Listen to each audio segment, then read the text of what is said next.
Assalamualaikum warahmatullahi wabarakatuh. Selamat pagi dan salam sejahtera untuk kita semua. Hari yang saya hormati, izinkan saya mulai dengan sebuah pertanyaan. Siapa yang di sini sudah sarapan pagi? Nah, ternyata sarapan bukan sekedar soal kenyang, tapi juga berpengaruh besar terhadap kesehatan kita. Karena dari makanan yang masuk ke tubuh, kita sedang membangun masa depan generasi. Hari ini, saya ingin mengajak kita semua bicara tentang sebuah isu penting, stunting. Hadirin sekalian, stunting adalah kondisi gagal tumbuh pada anak karena kekurangan gizi kronis, terutama pada 1000 hari pertama kehidupan. Anak yang stunting biasanya bertumbuh lebih pendek dari usianya. Tapi yang lebih berbahaya, stunting juga menghambat perkembangan otak. Hasil survei status gizi Indonesia menunjukkan bahwa prevalensi stunting Indonesia tahun 2024 adalah 19,8%. Artinya dari 100 anak Indonesia masih ada 19-20 anak yang berisiko mengalami stunting. Dampaknya apa?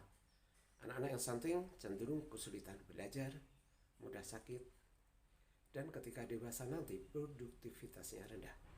Bayangkan, kalau generasi penerus kita lemah, bagaimana nasib bangsa ini di masa depan?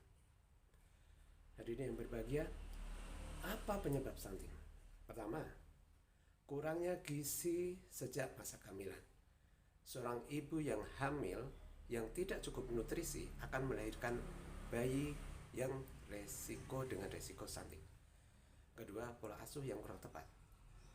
Misalnya tidak memberi ASI eksklusif atau MASI, makanan pendamping ASI yang bergizi.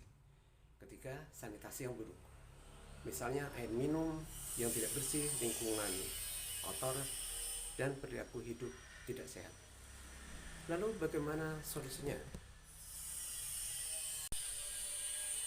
Dari keluarga, ibu hamil harus mendapat nutrisi cukup, bayi diberi ASI eksklusif, dan anak diberi makanan yang bergizi berimbang.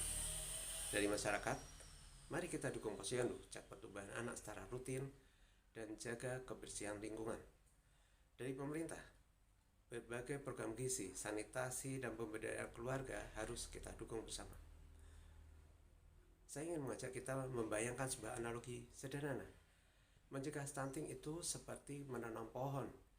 Jika bibit diberi tanah yang subur, cukup air, dan sinar matahari sejak awal, maka pohon akan tumbuh kokoh dan rindang. Tapi jika sejak awal bibit kekurangan gizi, pohon itu akan kerdil selamanya. Begitu juga anak-anak kita. Hadirin yang saya banggakan, stunting bukan hanya sekedar urusan tinggi badan.